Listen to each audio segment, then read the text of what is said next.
parler beaucoup, manger l'argent, voyager beaucoup seulement, mais travailler beaucoup, créer des choses, emploi des jeunes, non, non, non. Les dirigeants africains, les dirigeants sont comme ça. Les grandes gueules. Plaisir de vous retrouver évidemment dans cette émission Les GG sur Radio Espace, en simultané aussi sur Espace TV. Merci à vous qui nous suivez sur les réseaux sociaux, sur Facebook, entre autres, Sola Media relaye cette émission si vous êtes sur Twitter, hashtag Espace GG, sinon le numéro de téléphone qu'il faut surtout pas oublier, le 00224 657 39 13 13. Avec plaisir, sous le coup de 10h, nous allons relayer vos messages dans cette émission Les Grandes Gueules sur Radio Espace. En ce lundi, nous sommes le 22 mars 2021. Au menu, on s'intéresse évidemment à l'actualité. Deux hommes politiques, témoins donc d'une partie de l'histoire de notre pays. L'un, l'ami du président, dit avoir œuvré évidemment pour la nomination de l'autre à la tête du gouvernement de consensus.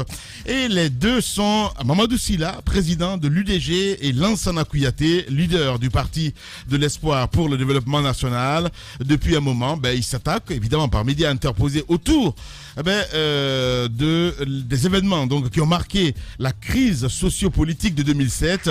Les premières déclarations donc, de l'actuel chef de file de l'opposition n'ont pas plu à l'ancien Premier ministre. D'ailleurs, Lansana Kouyaté le dit sans embâche, Mamadou Sylla a menti, besoin de preuves. Les la parole ce matin au président donc, de l'Union démocratique de Guinée, Mamadou Sylla. Vous allez l'entendre ce matin chez les GG sur Radio Espace Guinée. La Guinée traverse donc de grandes difficultés. Les problèmes économiques, le progrès sont le fruit de la pandémie, dit le gouvernement, et de la mauvaise gouvernance accorde-t-on donc à dire dans l'opinion.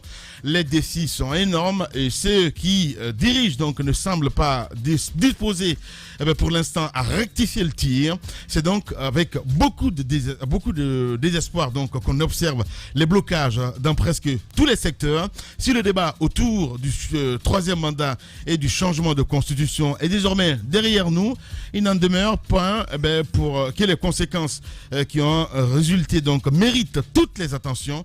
Comment sortir de la situation actuelle qui ne présage pas bel avenir? Analyse globale des défis qui se posent évidemment au pays avec notre invité ce matin, c'est notre que Khalifa Gassama Diaby, ancien ministre. Il sera avec nous dans cette émission Les GG. Mesdames et messieurs, continuez à réagir. Les contacts s'affichent juste en bas de l'écran. Avec plaisir, nous allons relayer vos messages un peu plus tard dans votre émission Les GG.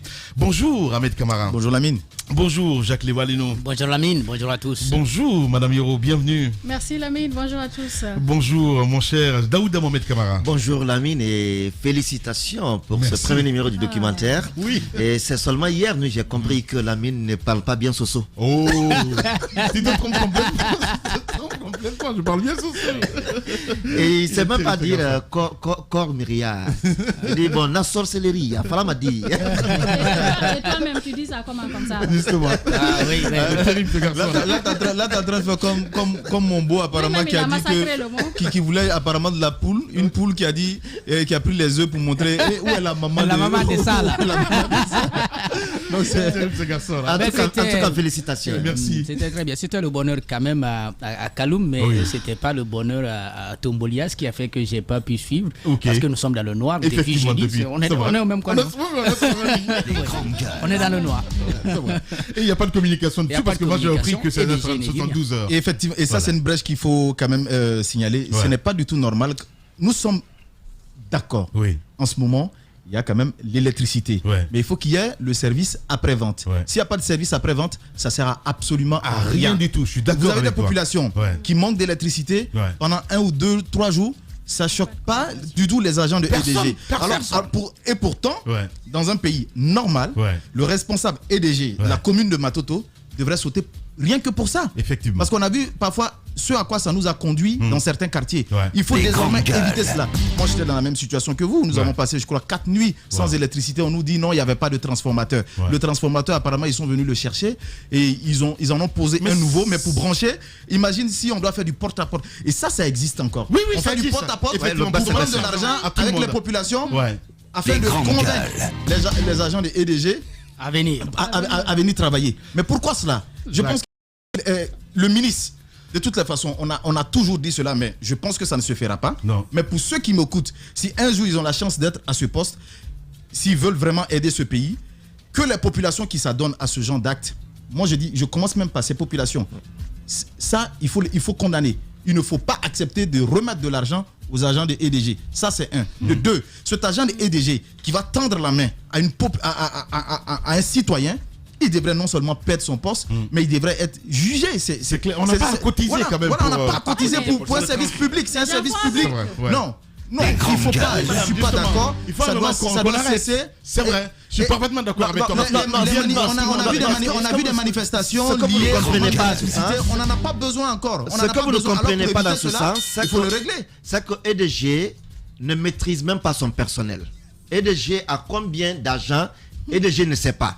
Il y en a beaucoup qui sont dans les quartiers pour avoir passé un petit temps de stage à l'EDG ou dans un service de EDG. Il s'appelle agent d'EDG.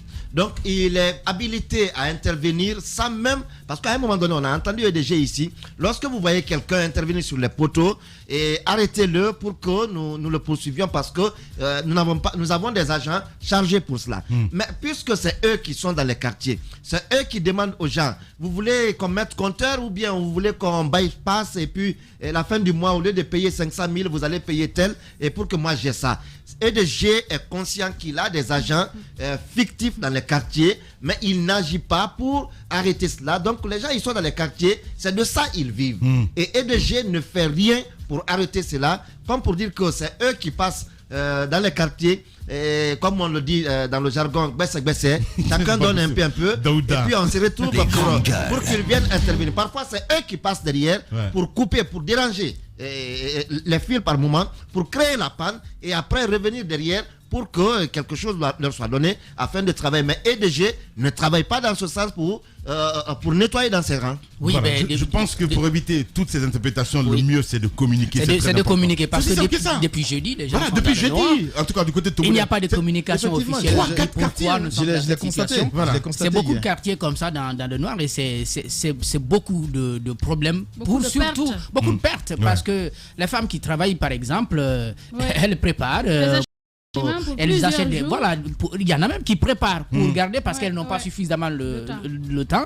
Et puis, ça se gâte. Les gens commencent à verser, n'est-ce pas, de la nourriture dehors parce que ça se gaspille. Et puis, faut pas parler de la chaleur qui a son rythme habituel. Je crois que EDG doit pouvoir communiquer sur l'absence d'électricité dans certains quartiers.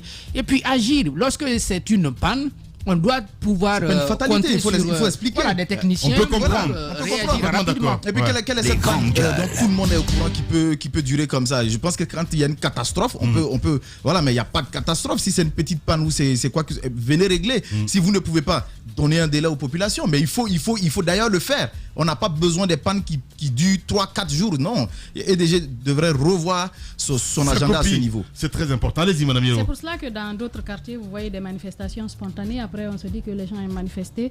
Mais je pense que vous l'avez dit, pourquoi les gens décident parfois de se dire, de se passer des DG, de cotiser. C'est justement pour éviter toutes ces pertes dont Jacques parlait là. Si par exemple, vous savez que en 2, 3, 4, 5 jours, les agents ne viendront pas et que vous pouvez donner par exemple 10 000, 15 000, ça peut faire votre affaire. Parce que vous dépensez quand même, il y en a qui dépensent 500 000, 1 million pour par exemple une dizaine de jours. Si vous savez que tout ça peut se gaspiller en donnant 10 000 pour que le courant puisse revenir, il y en a qui préfèrent cela. Même si on suppose que c'est pas normal, on suppose que ces agents-là sont payés pour ça. Mais qu'est-ce qu'ils font en amont pour éviter à la population? En fait, ce pays est pourri, la mine. La corruption, c'est un peu partout. On pousse les gens. On met les gens dans le besoin. Dans le besoin de telle sorte qu'ils soient obligés de débourser de l'argent eux-mêmes, alors qu'il y a des gens qui sont payés pour ça. Il y a une subvention qui est faite. Il y a en tout cas toute une structure qui est mise en place pour que les choses puissent fonctionner. Il faudrait, comme vous l'avez dit, que ça communique, qu'on sache qu'est-ce qui se passe, qu'est-ce qui n'a pas marché. Mais en attendant, le principe de redevabilité devrait marcher. Qu'on sache que ces populations-là, les autorités leur sont redevables. Elles payent des taxes, les gens payent des factures, on paye tout. Mais en amont, les populations continuent dans cette galère. Même si on ne paye pas de taxes, les box et tout ce qu'on enlève, c'est notre part. C'est notre part. Ce sont nos richesses qui sont exploitées. Surtout que Ramadan, c'est la moindre des choses. Il faut communiquer, dire aux gens ce qui se passe. Voilà, vous serez privé de courant pendant tel nombre de jours à cause de ci, à cause de ça. C'est comme cela que ça se passe un peu partout dans le monde. Et il faut bien comprendre aussi que le mois de Ramadan est arrivé. Monsieur, la richesse est là. On est venu pour la partager. Nous a annoncé la dernière fois que les mois à venir seront très difficiles.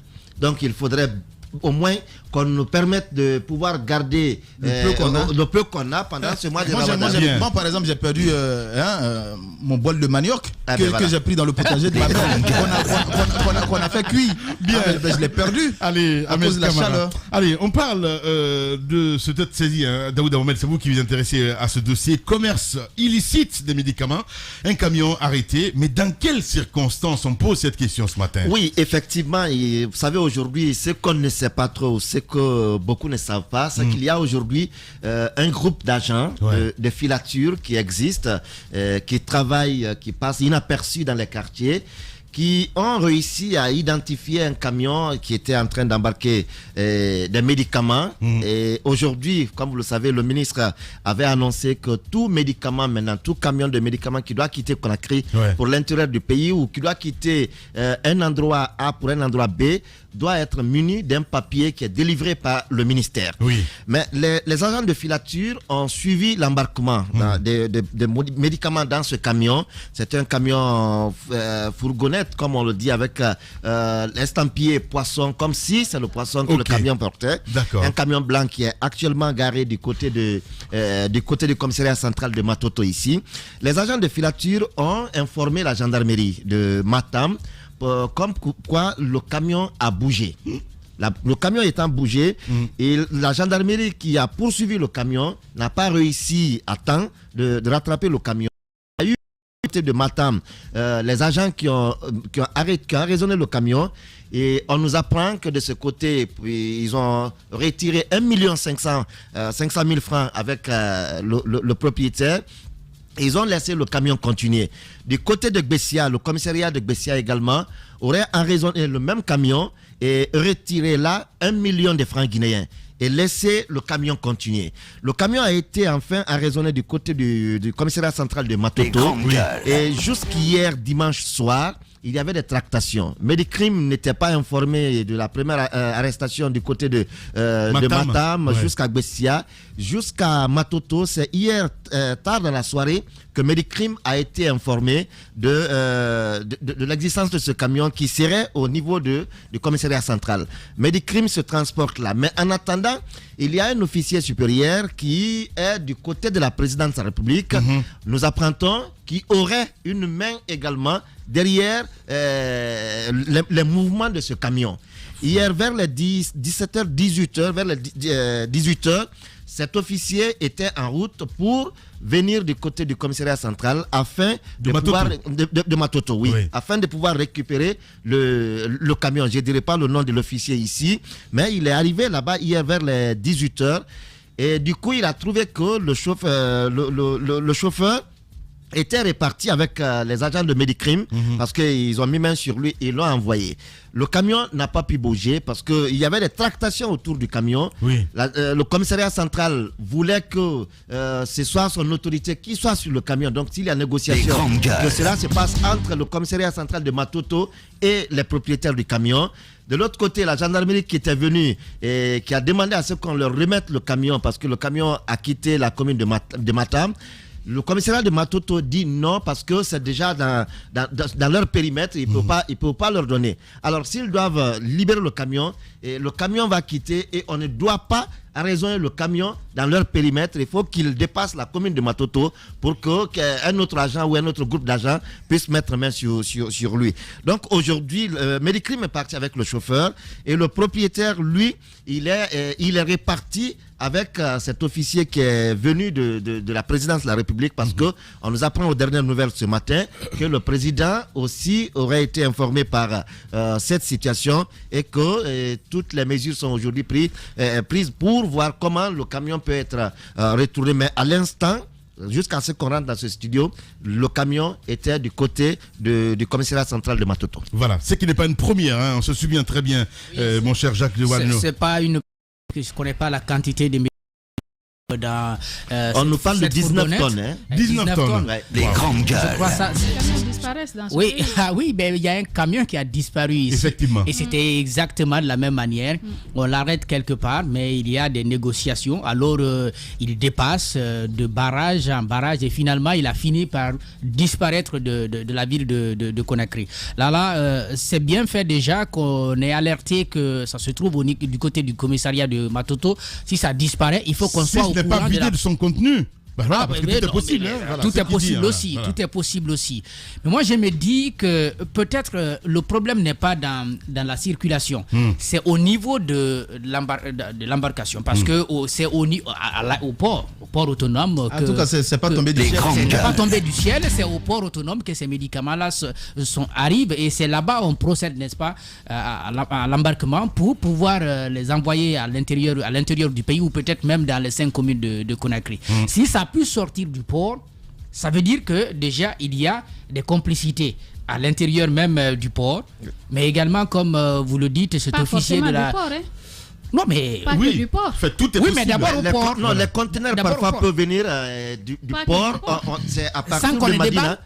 Oui, ça qu'on Madina déballe. ou À ailleurs. partir de Madina ou à partir d'ailleurs que les camions peuvent partir aussi. Mais c'est une anomalie. Parce qu'en principe, tout produit qui arrive au port, ceux qui sont là-bas, les douaniers doivent valider, doivent savoir ce qui est à l'intérieur, ils doivent valider, n'est-ce pas, et accepter que le produit puisse, n'est-ce pas, sortir pour atteindre le marché guinéen. Parce que si ça peut sortir, nous, en tout cas, de la compréhension que nous avons, c'est que le port a validé que c'est un bon produit qui peut donc entrer sur le territoire guinéen. Donc la douane. C'est entré, donc la douane est indexée. Ouais. Et vous l'avez dit, cet officier de la présidence qui doit être de mèche avec le propriétaire de ce camion, ça prouve quoi? Ça prouve que le président, parfois, il exprime la volonté de lutter contre le commerce illicite des médicaments, mais autour de lui, les gens ne sont pas prêts. C'est pourquoi aujourd'hui... Oui, c'est un fait. C'est un fait. Le camion dont on a parlé, le camion qui a disparu, finalement, on nous a dit qui était derrière. C'est un haut placé, c'est un commis de l'État qui était derrière. Et c'est pourquoi le camion a disparu. On ne connaît pas jusqu'aujourd'hui sa destination. Mais le camion a disparu, mais le haut cadre, lui, n'a pas disparu. Mais le haut cadre n'a pas disparu. Personne ne l'a touché. Personne ne l'a touché parce que de toute façon, il est resté. Moi, je trouve que la volonté, si elle n'est pas accompagnée de pragmatisme. Mais j'ai dit tout simplement qu'il exprime sa volonté, c'est le discours. Maintenant, dans les actes, il y a, n'est-ce pas, il n'y a pas d'acte concret.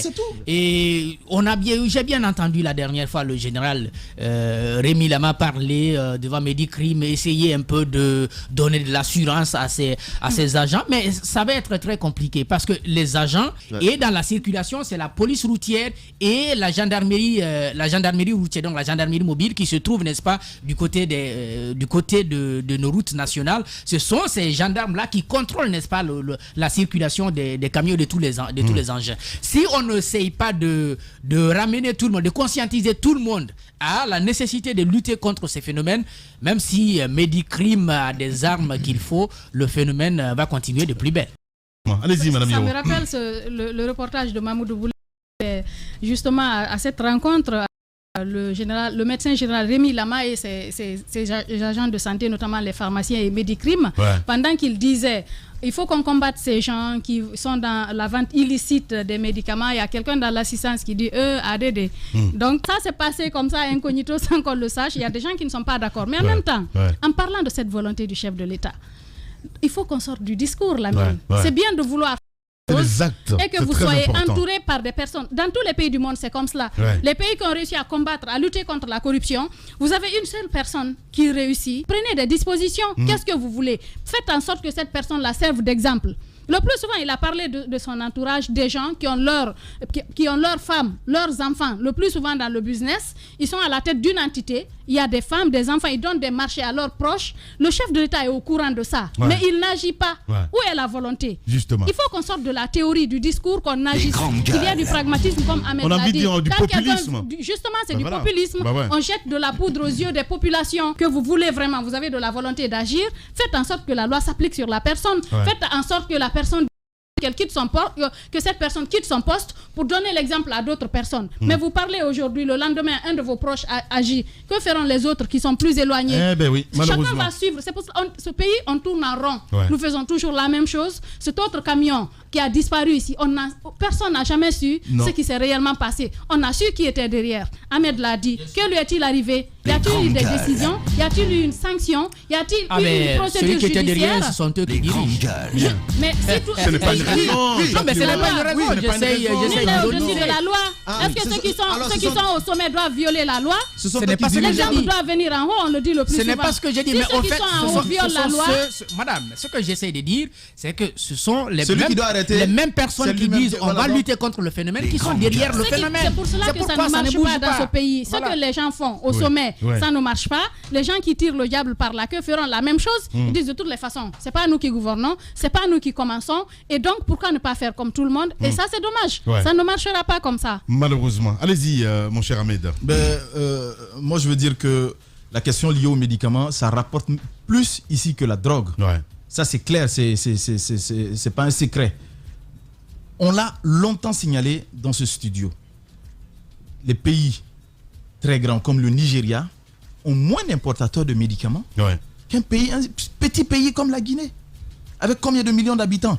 On importe plus que ce que le peuple doit consommer. Nous sommes devenus aujourd'hui une plateforme dans ce domaine. Mais c'est vrai, comme quand on parle de cocaïne, tout le monde dit oui, cocaïne.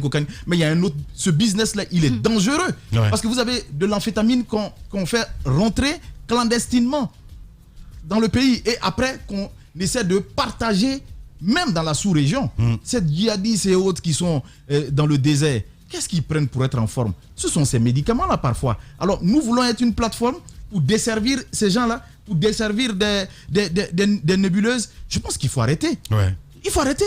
Alors que le président de la République, avant que ça ne pourrisse et qu'il n'arrive finalement pas à contrôler la situation, c'était maintenant qu'il fallait le faire.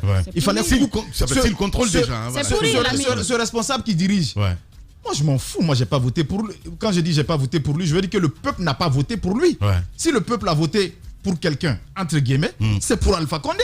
Alors, c'est vous qui avez des comptes à rendre. Alors, pourquoi vous laissez ce monsieur sous prétexte qu'il est haut cadre? Mais justement, c'est pas ça qu'il faut commencer. Quand tout le monde parle de Diori Rawlings du côté du Ghana, c'est quoi? C'est parce qu'il n'a pas pardonné. La rigueur. C'est parce qu'il n'a pas pardonné même son entourage. Alors, c'est ce qu'il faudra que le président fasse ici. Ceux qui sont à côté de vous, alors, s'ils sont responsables de ce genre d'actes, sanctionnez-les. Vous verrez qu'il y a d'autres lieutenants capables d'assurer mieux qu'eux et que ces gens-là deviendront des poltrons devant vous si vous agissez. Pourquoi avez-vous... Alors moi, je considère peut-être que le président a peur de certains de ses cadres, alors qu'on arrête d'accuser les cadres autour. Lansana Conté, nous avons compris, comme on l'a dit, ce n'était pas un intellectuel, alors il avait parfois beaucoup besoin d'autres personnes pour gérer auprès de lui. Mais Alpha Condé, qui a certaines compétences intellectuelles, on en viendra tout de suite sur le cas du chef de file de l'opposition. Alpha Condé, qui a aussi un bagage intellectuel, qui a quand même voyagé dans pas mal de pays, qui sait comment ça fonctionne, devrait quand même à son tour ne pas tomber dans ce genre d'histoire. Alors moi, je ne serai pas là un jour pour parler de l'entourage du professeur Alpha Condé. Tout ce qui va se passer durant son mandat, s'il quitte, si je dois accuser quelqu'un, c'est lui que je vais accuser. Moi, je l'accuserai pas. Il est comptable. Moi, je n'accuserai aucun proche parce que c'est lui qui a fait appel à ses proches. Et il y a, par exemple, sur certains actes, parce que le processus a commencé depuis longtemps, cette lutte pour maîtriser un peu l'importation des médicaments, le flux qui entre en Guinée, mais surtout les gens qui sont derrière. Mais il y a eu de l'évolution, je crois, en 2018, où le président de la République a pris l'engagement devant les syndicalistes et puis l'ordre des pharmaciens qui menaçaient de fermer les officines, qu'il allait finalement céder. Il était même allé très loin. Il dit, bon, désormais, il faut faut faire à trois. Ouais. 3 grands importateurs de médicaments et puis le tour est joué. Ce sont même les pharmaciens eux-mêmes qui lui ont dit non, monsieur le président, on peut aller jusqu'à 4 parce que nous sommes environ 12 millions et je crois c'est l'OMS qui dit il faut 3 millions d'habitants pour un importateur. Et donc quand on fait le calcul, ça donne 4. Finalement, ils se sont entendus sur ça de cette année-là, de 2018 jusqu'à aujourd'hui. Rien n'a été pris comme acte concret pour aller vers la limitation. Parce que de l'autre côté, vous avez des gens qui importent, qui disent mais nous sommes dans l'économie libérale, il faut quand même permettre à ce que chacun puisse, n'est-ce pas, importer. Mais je pense que même si c'est l'économie libérale, à un moment donné, pour certains produits, il faut qu'il y ait du contrôle. De la même manière qu'il faut parfois agir lorsque les gens sont en difficulté pour les médicaments qui peuvent comporter, n'est-ce pas, de la drogue. Ahmed fait bien de le rappeler parce que la plupart de ces conteneurs, des conteneurs suspects qui entrent en Guinée ne contiennent pas que des médicaments, mais surtout de la drogue. Et c'est ce qui est injecté, n'est-ce pas, sur le marché guinéen. Il y a de ces produits, beaucoup de produits. Lamine, moi, la dernière fois, j'étais étonnée quand je suis partie en pharmacie acheter un produit pour mon bébé. Le médecin m'a demandé, est-ce que vous avez des adolescents, des jeunes chez vous? Je dis, mais pourquoi cette question? Il me dit que, attention à ce produit, il y en a qui l'utilisent pour se droguer. Je n'en revenais pas. Et donc, il y a beaucoup de produits comme ça. Ahmed l'a rappelé. Si ce n'est pas contrôlé, c'est justement qui l'utilisent. C'est chronique à longtemps. Ça, c'est... Ça, tu prends ça et je pense que tu es... Ils l'utilisent, ils font des mélanges. Lamine, ils font des mélanges. Et nous devons faire attention. Si nous voulons protéger la jeunesse, si nous voulons faire en sorte de lutter contre la drogue, parce qu'on parle beaucoup, on se focalise, en parlant de drogue, on se focalise beaucoup plus sur la cocaïne ou sur le chanvre indien. Il y a beaucoup d'autres produits qui sont sur le marché que les gens utilisent pour se droguer. Et c'est justement en agissant de la sorte, en faisant en sorte que Medicrime puisse avoir de la force, puisse agir réellement, qu'on peut lutter contre cela. Mais s'il y a des gros bonnets derrière, c'est compliqué. Très compliqué. Vous êtes chez les GG sur Radio Espace. Les journalistes accoucheurs de vérités diverses, pertinents et rusés, sans langue de bois, cultivés, nécessaires pour des journalistes. Les grandes gueules, des personnalités acquises par le travail, ce qui leur donne poids et légitimité à interviewer tout le monde.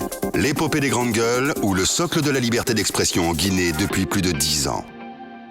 Tous les matins, vous avez accès à cette émission. Merci à vous qui nous écoutez en région, à Mamou sur Fraternité FM. Merci à ceux qui nous rejoignent du côté de Farana sur Bambou FM. Très nombreux, évidemment, à nous suivre également sur Espace TV. Bienvenue si c'est maintenant que vous nous rejoignez. On s'intéresse à l'actualité. 2 hommes politiques témoins d'une partie de l'histoire de notre pays. L'un, l'ami du président, dit avoir œuvré pour la nomination de l'autre à la tête du gouvernement de consensus. Et les deux sont Mamadou Sylla, président de l'UDG, et Lansana Kouyaté, leader du PEDN. Depuis un moment, ils s'attaquent par médias interposés. Les événements donc qui ont marqué la crise sociopolitique de 2007. Les premières déclarations de l'actuel chef de file de l'opposition n'ont pas plu à l'ancien premier ministre. D'ailleurs, Kouyaté le dit sans embâche. Mamadou Sylla a menti. Besoin d'éléments de preuve ce matin.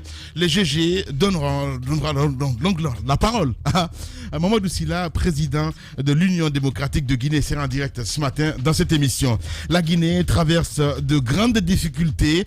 Les problèmes économiques qui empêchent donc les progrès sont le fruit de la pandémie, dit le gouvernement, et la mauvaise gouvernance s'accorde-t-on à dire dans l'opinion. Les défis sont énormes et ceux qui dirigent donc ne semblent pas disposés pour l'instant à rectifier le tir. C'est donc avec beaucoup de désespoir donc qu'on observe les blocages dans presque tous les secteurs. Et si le débat autour du 3e mandat et du changement de constitution est désormais derrière nous, il n'en demeure point. Et oui, il le dit ce matin que les conséquences qui ont résulté méritent toutes les attentions. Comment sortir de la situation actuelle qui ne présage pas le bel avenir? Analyse globale donc des défis qui se posent autour de plusieurs thèmes d'actualité avec Khalifa Gassama Diaby, ancien ministre de l'Unité nationale de la citoyenneté. Il est notre invité ce matin chez les GG. On a pris, Madame Yoro, ce monsieur arrêté ce week-end à Conakry. Oui, Monsieur Ba, qui a été Ibrahim Ba notamment, qui a été accusé d'avoir abusé de ses deux filles du côté de la Belgique. Vous vous souvenez, le 8 mars, nous avons eu la maman de ces filles qui a expliqué la situation qu'elle a traversée avec son mari, avec lequel elle était en séparation de corps. Nous l'avons appris hier, après une longue filature. Finalement, ils ont réussi vers 9h hier dimanche à mettre main sur lui. Il faut rappeler que le dossier a été confié à l'OPROGEM, l'Office de protection du genre, de l'enfance et des mœurs, bien entendu, qui a fait appel à ses collègues qui sont plus spécialisés dans le domaine. Et donc, heureusement, avec la poursuite qui a été faite, parce que nous l'avons appris, le monsieur, à un moment donné, ils ont failli mettre main sur lui, mais il a réussi à s'enfuir en laissant un sac, parce que ce sac-là a été retrouvé. Et quand on l'a arrêté, on a transporté le dossier du côté de Koya, alors que normalement, il est à Lambagny. La juridiction qui devrait s'en charger, c'est Dixine, le tribunal de première instance de Dixine. Il a réussi donc à s'enfuir en allant vers Kindia, où se trouve donc sa deuxième épouse, et il est rentré donc je pense de filature en filature hier matin aux environs de 9h. Les agents ont réussi à mettre main sur lui. Ça a commencé à supputer dans le quartier. Les gens ont pensé que c'est un kidnapping qui s'est opéré. Et on l'a appris avec une source. Moi, j'ai contacté une source à l'OPROGEM qui m'a confirmé qu'effectivement, il y a eu cette arrestation et que le monsieur serait aujourd'hui détenu du côté de la DPJ. Et donc, il est sous poursuite judiciaire à 2 niveaux. Parce que vous le savez, il y a eu une procédure qui s'est ouverte du côté de la Belgique. Et il y a cette nouvelle procédure qui va s'ouvrir ici, à Conakry, pour savoir ce qu'il en est réellement. Bien. Allez, Jacques, vous avez pris cette information, il faut le rappeler, parce que Madame Yoro le disait tantôt, on a écouté la dame, je veux dire sa femme, son ex, il faut le rappeler. Et la dame, elle a été courageuse parce que pour la première fois qu'elle voulait passer ici, c'était bien avant le 8 mars. À un moment donné, il y avait eu quand même de l'implication de la famille qui avait souhaité qu'on arrête de communiquer autour de cette histoire. Et je crois il y avait des tractations en cours pour que finalement l'affaire soit réglée, n'est-ce pas, à l'amiable. Incroyable, mais quand même. Oui, moi, nous l'avions eu. Elle était vraiment décidée à venir. Parce que son objectif du départ, c'était d'inviter, n'est-ce pas, l'État à l'aider à arrêter, n'est-ce pas, son mari pour qu'il aille, n'est-ce pas, s'expliquer son ex-mari, pour qu'il aille s'expliquer devant les autorités. Alors, à l'époque, elle n'avait pas pu. Finalement, le 8 mars, elle est passée ici. Moi, je pense que c'est une bonne chose qui a été faite finalement de la part de ces agents qui ont continué à travailler sans tenir compte de tout ce qui pouvait, n'est-ce pas, empêcher l'évolution du dossier.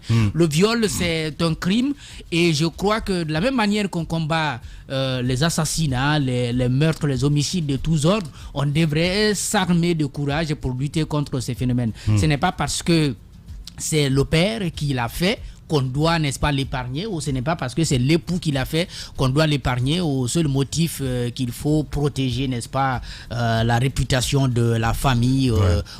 Parce qu'après tout, les filles, si elles ont eu le courage d'en parler, c'est parce qu'elles en ont trop subi. Et le fait qu'elles aient parlé, il faut que quelqu'un paye derrière. Évidemment. Non, mais ça, c'est clair. Maintenant, à savoir si le monsieur ne sera pas libéré, parce que c'est ça aussi notre problème ici en Guinée, malheureusement. Oui, c'est cette question. Madame le disait tout à l'heure, les pesanteurs sociaux, social, je vais dire, qui sont aujourd'hui en train de faire très mal à nos enfants, à nos filles, à nos sœurs. Aujourd'hui, lorsque les filles subissent de tels actes, c'est la famille qui se met en branle pour tout de suite vouloir étouffer l'affaire dans l'œuf. La dernière fois, on a eu une autre dame du côté de Kouria ici, une certaine Tunkara, qui avait donné, par exemple, quand j'ai parlé avec elle, qui avait donné son accord de principe d'intervenir dans les GG. Elle a une de ses nièces avec elle qui a 12 ou 13 ans. C'est son mari qui abuse de la petite jusqu'à l'ancienneté. Sa fille, on peut le dire, jusqu'à l'ancienneté. Et quand la dame a voulu communiquer là-dessus, c'est la famille également qui a mis la pression sur elle. Non, faut pas humilier ton mari, faut pas faire ceci. Pendant ce temps, son mari s'est humilié, a humilié sa femme, mais a humilié toute la famille, et lui seul, on veut protéger son image.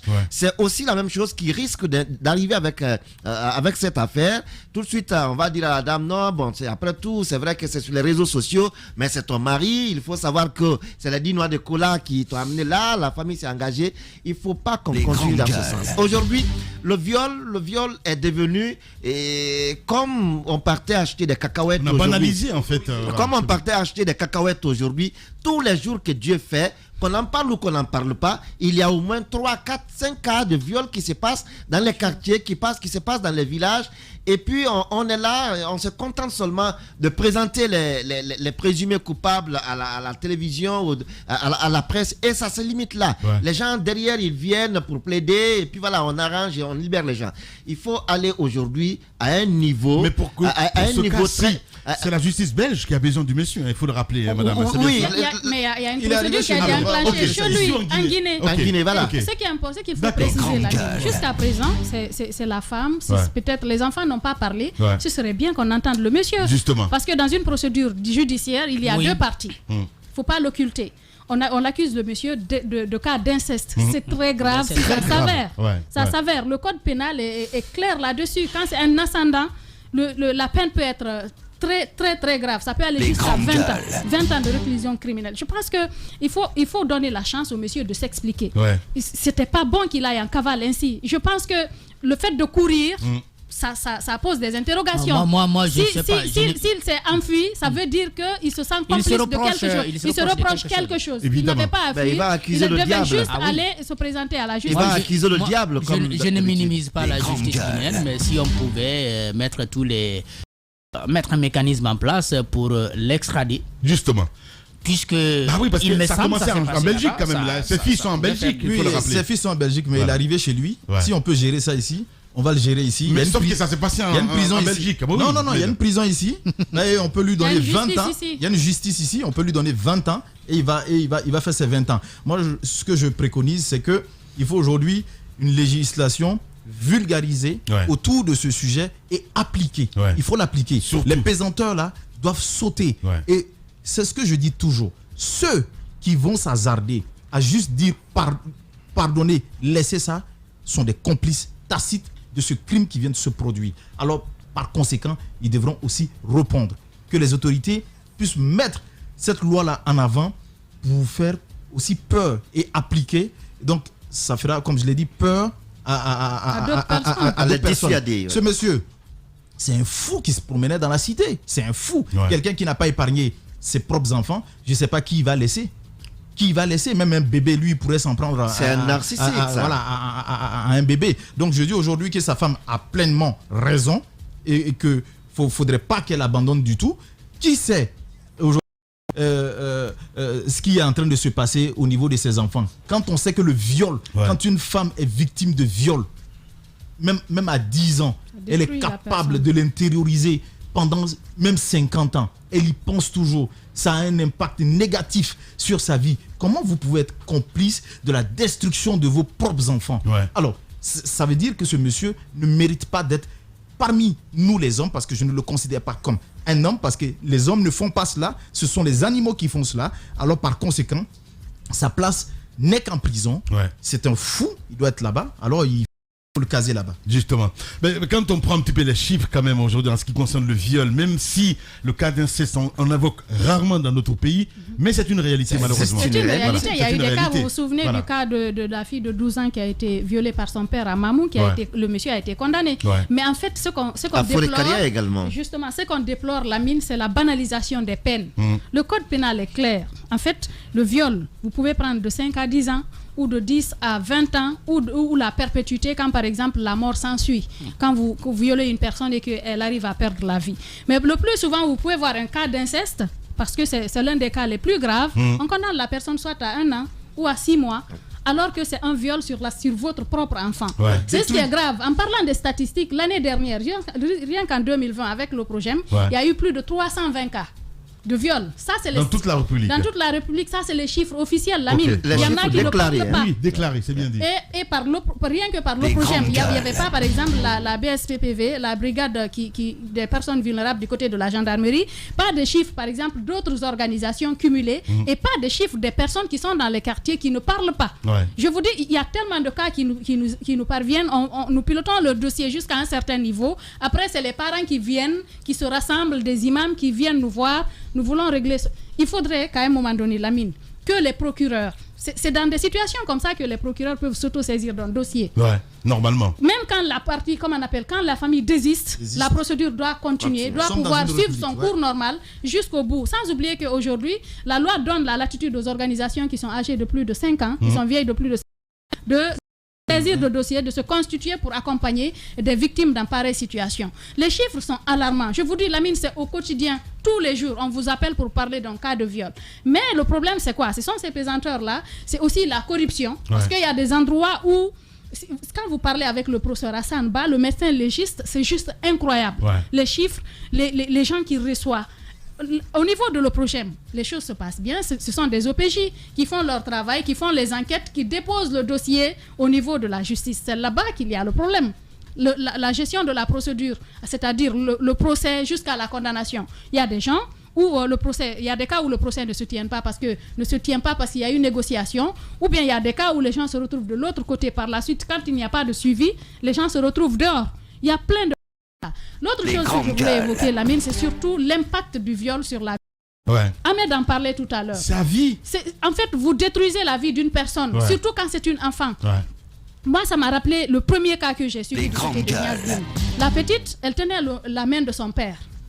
Quand elle était à l'hôpital, elle était couchée là-bas. Dès que quelqu'un s'approchait, elle tremblotait sans cesse. Elle ne lâchait pas la main de son papa. Elle était effrayée. Une fillette de 9 ans qui a été abusée par un monsieur. Et généralement, c'est des proches des victimes. 80% des cas de viol sont commis par des proches, des gens qui connaissent la victime, soit un voisin, soit un cousin, soit même un père, tel que le cas dont on est en train de parler aujourd'hui. Le cas-ci, par exemple, a été révélé parce que la plus petite a dessiné son père et sa sœur, ce que son père faisait à sa sœur. C'est ce qui a déclenché la situation. Il faut le condamner à la hauteur de sa forfaiture. C'est aussi simple que ça. Allez-y. Oui, on a écouté le témoignage de la fille même, de la victime elle-même, qui décrivait un peu comment les choses ont débuté, jusqu'où son soi-disant papa est allé avec elle. Quelqu'un qui se permet de prendre sa propre fille, l'amener dans un hôtel, l'amener chez un ami, coucher avec sa propre fille. Quand j'ai regardé ces témoignages, je n'en revenais pas. Comme Ahmed le disait tout à l'heure, je ne l'ai pas considéré comme un être humain, comme un homme que je pouvais être, par exemple, et qu'on ne veuille pas aujourd'hui que le monsieur subisse la sanction qui sied avec la forfaiture, et je crois que ça va encourager encore d'autres, parce que aujourd'hui on met quelqu'un en prison pour viol juste pour 1 mois, 6 mois il ressort, ça encourage d'autres à le faire, et les gens le font aujourd'hui. Après on accuse par-ci, c'est le diable, je sais pas, c'est l'effet de l'alcool ou c'est l'effet de ceci, mais si les gens étaient vraiment condamnés à la hauteur de leur forfaiture, ça allait dissuader d'autres, mais malheureusement et on laisse tout passer. Voilà. Allez, dans la deuxième partie de l'émission, notre invité ce matin, Monsieur Khalifa Gassama Diaby, il brise le silence évidemment chez les GG sur Radio Espace. On parlera aussi de l'histoire ce matin dans cette émission. A-t-il menti Mamadou Sylla? Parce que tout simplement c'est ce qu'a dit Lansana Kouyaté. Nous allons en savoir un peu plus évidemment sous le coup de 10h. Le temps d'une pause, mesdames et messieurs. Toute l'équipe, on revient sous le coup de 10h sur Espace TV avec vos messages. Le ridicule et la méchanceté sont ses traits de caractère. La haine est un poison mortel dont beaucoup se nourrissent pour vivre. Il n'y a pas d'entrepreneur audacieux qui ne fabrique pas automatiquement jalousie, envie, critique, caricature, diffamation et désinformation. Bienvenue sur Radio Espace Guinée, la radio dont les autres s'inspirent.